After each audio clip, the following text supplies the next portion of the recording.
Well, in real estate terms, it means you're getting paid, baby. Rock and roll. We're good to go. Welcome back. I believe, Shane, welcome. How you doing, mate? Good, mate. How are you? Not too bad. I believe that Blair, the miracle worker that he is, has worked out that the name that we have spent so much time promoting. Isn't that classic us? Plugging. We've done absolutely no research, and the name we wanted for our podcast was already taken. I think by about 7 different people. So do the unveiling of the new name, Robert. I'll be honest, I'm still confused. Is it real estate? Is it unconditional real estate? Are we going something like that? Are we, Blair? It's just unconditional now. We've dropped the whole real estate. It's just unconditional. I love it. What does unconditional mean, Robert? Well, in real estate terms, it means you're getting paid, baby. It means you satisfied all the conditions, and we just got to move forward to settlement. The house has sold. Nothing, in my over 200 sales, I've been lucky enough to never have one fall over in that window. Yeah. I do have a bit of an iffy one now, though. I won't name the address because I might have to resell it. But it's over $1 million sale. It's just typical us. Start a podcast, do an episode, then go, oh shit, it's already a podcast. We're trying to steal someone else's name. We have been trying to steal someone else's name, or they've been capitalising on our incredible work in the podcast space, which has been, let's be honest. Oh, it looks boring as though if you watch the videos. Have you seen the videos? Oh yeah, I had a taste of it. It wasn't for me. All right, a bit boring. They're dead to us. We're going to go fresh. So we're going unconditional. Welcome aboard, baby. Welcome aboard to Unconditional Podcast with Robbie and Shane, Robbo and Big Head, whatever you want to call us. It's all, That's not very nice. It's all good. What have you got for you this week, Robert? How was your week in review, mate? What's a takeaway from this week that's happened? Mate, obviously it's been a bit hectic since the elections have been called, and there's a few people that are sitting on the. So it is the election time, guys. Whenever you listen to this podcast, it probably won't age well, but 2022 election's just been called. So there's a bit of trepidation, I will say, from a few sellers out there. I've had a lady who I've been chatting to for a number of months now. I've been there. I've gone through the whole process of her renovating. I've helped her pick colours, and what a man. It's guaranteed to have the job. She rung me Monday morning after the big announcement from ScoMo and said, I've decided to sell the house myself because I think I can get just as much money. So there is no worse a time in the last year that it's been booming to do it yourself. She doesn't think so, but we had a sit down Tuesday afternoon, and I explained to her from top to bottom. I think there was 33 touch points that I had from the time of booking signboards, booking photos, ordering title searches, the whole fucking Shazam of it, and she's now come back on board, and she thinks that I'm the person to sell it. There you go. That's how you do it. She just thought you put a signboard up, people come, you sell it, and then you collect the money. And the reason I say it's the worst time to do it in the boom is because it feels like we're getting to the end of it. There's less people coming through. You need the big agencies with the big databases of buyers to get you more people through. You need the experience at the moment because buyers are getting crafty and they're lowering the prices they're offering. They're playing around with their conditions. They're getting a little bit more power back, and the prices on some properties haven't been what they would have been even a month ago. Correct. So, and also the emotional element. She doesn't want to hear someone come in saying that the $17,000 bathroom she's just put in is shit. No. She won't want to negotiate with that person, but that's really a buyer's prerogative. I mean, for sale by owner, we could probably do an episode on it, but we might. We might bookmark that. Yeah, Blair, bookmark that. Shane, yourself, mate, you had a big week in the office, have you? Yeah, I just got back from holidays. I just want to peel the curtain. Wait a minute, let's go back to that. So last week you're in 75 grand. You drive a Jaguar. Yeah, and you've just come back from holidays. Yeah, so mate, you make 75 spread. Really wide. Oh, really thin. Yeah. I live in a caravan though. I just got the nicest car in the caravan park.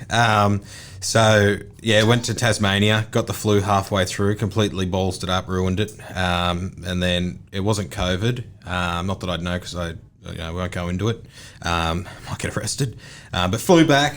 I've recovered a bit now. I'm feeling good. My highlight of the week, Robert. Pull in here Monday, had an appointment, got in the office late, drive in the car park. The Jaguar? Look at I wasn't because I had appointments on. You had to drive the decent car, not the crap one. And I'm driving the car park. Someone's starting to pull out. Oh no, someone's walking towards their car. I see it's Blair. And then I'm like, I wonder what car Blair drives. Look, he gets into this car and it looks like the fucking Batmobile, doesn't it? Doesn't it? To peel the curtain back. Well, get a photo of it on the socials. It's this RX-8 thing. It's a Toyota 86. Yeah, one of those two. It's a two-door coupe. It's 86 millimeters off the ground. I couldn't get out of the fucking thing. I know. It's like I don't know what it is. Is it the poor man's Skyline or is it the expensive man's Skyline? Man, I tell you what it is. It's the perfect car for a new person that doesn't want to drive to open homes, doesn't want to do jack shit. Guys, I'd love to take you. The reason it looks like a it's not appropriate. Batmobile is it's got the biggest wing on the back. It does of it. have It's a big like, wing. Is he fucking taking off or landing? Is what I was thinking. What's he doing? You can't rip on him yet. You got to give it a couple of weeks. Give it a couple of episodes, you reckon? No, it's a great car. Mate, I've just got to step in quickly. We've got a couple of people out the back here. They've prepared a small gift for you. Oh, Shane. very good. This will have to be on the social, so you're going to have to open this slowly. Look, it's all in sticky tape, you friggin' moron. Well, you might just have to open it slowly. It's something that I know you will really love. Well, why? You probably don't know you need it at the moment, but it's something that you'll definitely How am I love. supposed to open it? I don't know. It's worth the wait. Trust me. Do you want me to? This is something we prepared a little bit earlier today. Just slowly go through it while we keep on chatting. Should we cut and then come back? Yeah, let's cut and come back. So let's go cut. Yeah. Now. All right. Let's cut it. And why don't I open it at the end? No, you need to open it now. Can you get some scissors? Because he's struggling a bit. Oh, in my top drawer. Yeah, scissors will do. So this afternoon, Shane, what do we do? Where have we been? I don't think this is going to sound good through a speaker. What have we done this afternoon, Shane? Where have we been? Keep talking. I'm asking you questions. You got to answer them while you open that. We've been off to a lunch to meet the new sales manager of our office. And did we have to? Was it free? Did we have to pay for it? No. We didn't. I hope not. What is this, the bill? I don't know what it is, mate. I know. I hope this isn't the bill. I know. I didn't pay for it. I mean, I for one, I knew it was a free lunch, so I was happy to walk in. Holy crap. I mean, I go to the gym, but this is ridiculous. I mean, you could have... This is the anticlimax. Yeah, you guys have... Why did you put so much crap around it? This is the sort of crap that this is why we need to have a production meeting. Oh, Shane, bring in some vice grips and a saw. So you're renowned for forgetting shit, Shane, aren't you? You're renowned for misplacing stuff. Yeah. Oh, my wallet. It's my wallet, isn't it? I remember I left my wallet there. Because I swapped spots with the new sales manager. He went over to the table I was sat at while I went to the toilet, and then I came back and left my wallet on the table. At no point... That's my wallet. That's okay, we'll get that out later. Keep opening it. There's more in there. No. There's more in there. What else did I leave in I there? don't know. Just keep on opening it. You're a bloke of many talents. Not opening a box is one of them. Oh, you've zip-tied my wallet. Hilarious. Absolutely hilarious. Is that all? I don't know. Is that all, guys? No, keep on going, apparently. No. Man, what else did you leave there? Where's your phone? Oh, you got your I phone. brought the Car keys? No, I drove back. I didn't have to hotwire my own car. I don't know, mate. I'll be honest, this was a last-minute add-on to the podcast. I had no idea this was happening. That is it. Hilarious. Absolutely hilarious. Let's roll into... What cheese is Shane off? Let's roll What's cheese into Shane what off? cheese Shane off. Apart We'll from leave that. that there. Oh, that's brilliant. Well done, girls. Thank you, ladies. Blair, Thanks for that. Blair was an integral part of that. He's the one who picked You up. could have told me I left my wallet behind you. No, he didn't want to. By the way, where's your car key? Huh? Where is my car key? You It's on might my want. desk. You might want to just make sure it's there. That's all right. Let's move on, Robert. So let's move on to. I mean, last week we have listened to the first podcast, the first episode, and we have had some feedback. And what cheese is Shane off, or what cheese Shane off, I think was the highlight. It was about vets. Yeah. If you remember, Shane, you've been on holidays for a week. You've probably forgotten, but it was about vets. So I'm interested to hear what cheese Shane. Now off you'd this like week. to think the mess that'll be what cheeses me off next week.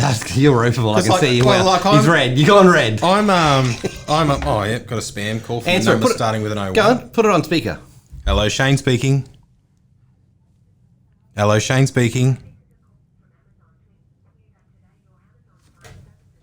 Renewed and $99.99 will be It's the automated Amazon. It's the Amazon thing. It's the Amazon thing. You can't do it. I've never bought anything from Amazon. How ad lib are we? Yeah, You know, I know. just Way up. people pop up, away we go. Everything's fantastic. Let's go into run the opener for what's Cheese Shane off this week. You don't have one still. That's okay. It's only episode 2, but I'm expecting by episode 4 at least we should have something. Possibly episode 3 to set. So I had an open home a little while ago. It was probably about 3 months ago, and met this geezer there. And he was really nice. He's like, "Oh, I'm not ready to buy yet. Can I just pick your brain, like, from time to time, about how the market's going? I'm just trying to stay on top of it. You know, we really want to buy, blah, blah, blah." So he was calling me once a week about the market. I'm like, "Oh, this is a bit much, but okay, whatever." I was really nice to him. He's like, "Oh, can we meet up? Can we meet up?" And I'm like, "Nah." I was like, "Yeah." Like, "Oh, if you want, mate. Why? Why do you want to meet up?" Oh, I'll tell you in person. Tell you in person. You know where this is going, don't you? You know exactly where this is going. I've got a feeling. So I'm like, "Oh, this is strange." And then he's like, "Oh, let's meet up." And I go, "Well, mate, just tell me sort of what it's about. Like, is it about buying a house?" He's like, "Got this exciting opportunity for you. It's a business opportunity. You can bring in a passive income." And I was like, "Oh, for fuck's sake. I've fallen for this before. I've gotten to the meeting stage before where the person's like, I'll buy you a coffee. I just want to run something past you." Fucking Amway. Yeah. Amway. You knew where it was going, didn't you? It was one of them, NutriBullet or Nutri, whatever it's called. The drink. Isogenics. Yeah. I've had Isogenics. The drinks, the fucking Amway. So he's an Amway seller. The first time, someone talked me into it when I was 22. I went to the meeting. He's like, "Mate, we're going to Disneyland in a couple of months. That's how well we're doing. We're going to Disneyland." I was like, fucking Disneyland. That'll be amazing. So I actually got Lurch. Like, imagine my group of friends going to Twin Towns to go to an Amway. We would have gotten there and they would have punched me in the head. Like, but I sold it and they were sold on it. They were coming. And then I did research on Amway, realised that it's just a big pyramid thing. And I would have looked a right lunatic and probably have had to bought more beers at Twin Towns. There's a family going to Disneyland, mate. It can't be that bad. Unbelievable. Can you believe that? He wound me up for 3 weeks telling me he's going to buy. Then turns around and goes, "I've got an exciting..." And as soon as he said exciting business, that's like how we're trained to talk to people on the phone. That's how they're trained to get you. I've got an exciting business opportunity. Mate, there's no agenda when we talk to people on the phone, Shane. There's no scripts. We're just having a genuine conversation, trying to offer help, offer advice, and if someone takes us up on it, then they can take it. Either buy it. No skullduggery. Either buy it or don't buy it. Doesn't bother me. It doesn't. But did you buy it? Don't try and sell me the highly condensed tube, because you have to buy for Amway to work. You have to buy a certain amount every week from Amway. Mate, someone signed me up to it too. I've been involved. But their selling point is none of our stuff runs out very regularly. So it's like super condensed. Like the toothpaste lasts you like 3 years. It doesn't. It's like, how on earth, when something lasts that long, can I buy $150 worth of Amway cleaning products if they last so long? Like, ugh. Like it doesn't make any sense. What's Shano? Shano's fucking cheese off. Oh, God, you're an old man. But it's been 3 months of fucking talking to this guy about the market. He's probably not going to buy within 3 years, especially if he's running off an Amway business. Should we give the new people, the new staff members, his number as a test? Not Brian, if you're out there, don't come to any more of my open homes. You know who you are. I'm not buying Amway. Brian, go and see Blair and Bruce. They're 2 new staff members. They'll help you out. Go and look for some plays that haven't already been played. That's what's Cheese Shane off this week. I hope you're outraged. And that's the out music to that. I need a break from that. Shano, we've got we did talk about the topic for today before I blew up. Well, I was about to lead into that before you blew up. So I thought we get what cheesed you off out the way. So now you can cheese me off more with the wallet. Now you can talk calmly. Well, the wallet's your fault because you're renowned for leaving shit lying around. I don't know who gets up. It's like keys, wallet, phone. And Shane just goes, keys, phone, sweet. Yeah. Because I didn't pay. On the occasion I've driven you home, I normally get home and I find your keys in my car or I find your wallet in my car. What'll be the ultimate sick twist here is if someone's used my card to pay for the expensive dinner of the sales team of about 15 people. That would be a sickening twist. And if that's what's happened, I'm ripping that fucking wing off the Batmobile and shoving it up your rectum. I reckon what I'm doing. I reckon Lisa would have called by now. All right, Mrs. Perry would have called by now and said, Shane, $2,800 at ISCO at Saintry Cove. Let's move on to some real estate. Let's move on to real estate. So I've asked a few people this week what they would like to hear. Just maybe the 8 people that have listened to our last podcast. My mum, your mother-in-law, probably Blair's wife. And they said they want to know about any stories about haunted houses. Is there anything haunted or houses that don't sell? Have you got anything like that in your repertoire? My mum, funny you should ask that, Robert. My mum lived in a house. It was really old. I was meant to be meeting them there for lunch, and got there. Mum lived there with her partner and my 2 brothers, and the front door was wide open. Old house, front door was wide open. I walk in, Sterlo's on the TV, Sunday footy show. I'm like, hello. No one was there. Comforting. No one was there. Could hear someone walking around upstairs. Went upstairs, no one there. And then I could hear someone running up the pebbles up the side of the house. Went down there, thought one of my brothers was jumping out of the window. This is how convinced I was. I went up 3 or 4 times. They all, later, like 10 minutes later, they all turned up in the car and they're like, how'd you get in the house? I'm like, it was unlocked. Do. But anyway, we'll talk about haunted houses because I do have a few that I've written down here, Robert. So that wasn't the story. I thought that was the lead. That was the lead. I was thinking this has nothing to do with selling houses. No, it does not. This is a shame to tell a story about his mum. So, do you have a haunted house story? Do you have anything? No, I don't. You've never got anything to I add. don't believe in ghosts. Well, this might change it because here we go. Look at this. You got photos. Look, you know what was funny? So I've got photos. photos. It's a podcast. It's an audio. I know. I've got no. I don't quite have the audio sensibilities yet. But so there was a house for sale, South Australia. They've taken the photos of the inside. Yeah. They've taken the photo of the outside. The agent's got the photos back. There's someone stood in. There's a ghostly figure stood in the window. Put it on the socials. Remember to do that. There's a ghost. No one lives in that house. It's vacant. There's someone in there, and it looks like they're washing dishes. If that is the afterlife, washing dishes, have a look at it, Blair. It's a ghost washing dishes. That's just a reflection in a dirty fly screen. There's no one there though. It's a fly screen. It's a dirty. There's no one in there. It's just a dirty fly screen. Yeah, because you don't believe in ghosts. Show Blair. Blair can have to vote. Blair can have to vote. That's a dirty fly screen or a dirty window. There's got no figure there at all. That's horrendous. You've had all week to come up with that. No, I came up with that before I went away. I was in holiday struggling. mode. You can see in the window there's a man that looks like he's standing there washing dishes. May I ask, am I looking at the left or the right? There's 2 men. I'm sure the agent there would have washed the windows. That's an apparition my God, there's or a no ghost. one there. That's got to go on socials. You got to people. There is fucking nobody in that. Here we go. There's half a sign. Other haunted houses, Robert. This, you know. There's a bloke washing dishes. If that's what you do in the afterlife, imagine it. Your ghost is an apparition of you washing the dishes from living there from decades ago. Imagine it. That's your life. Just a whole. Someone's going to move in and they'll come home. All the dishes will be done. Oh, that'll do me. All right. You've had all week. Here you go. How's this for a coincidence? You won't like this either because you're a non-believer. But look at this. The Devil's House. The Devil's House. So, a friend of a friend. A friend of a friend. This is second-hand. Second cousin's shopkeeper told me after he left Woolies. So, this is the haunted house on the Gold Coast. Here we go.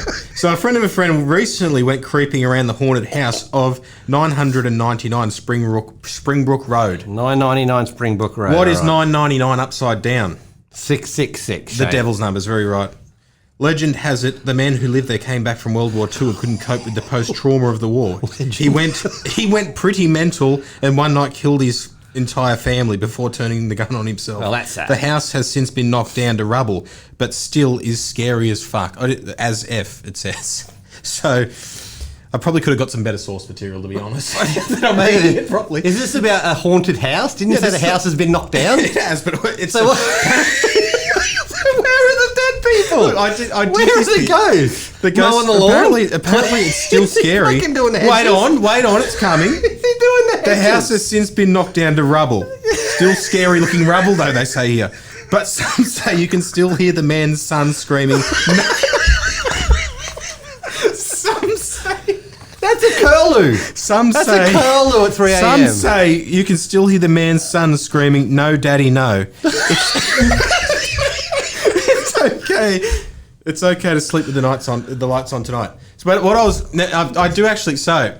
You've had a week. I did this before I went on holiday. That's why the source material is a little bit shady because I was on holiday mode when I did it.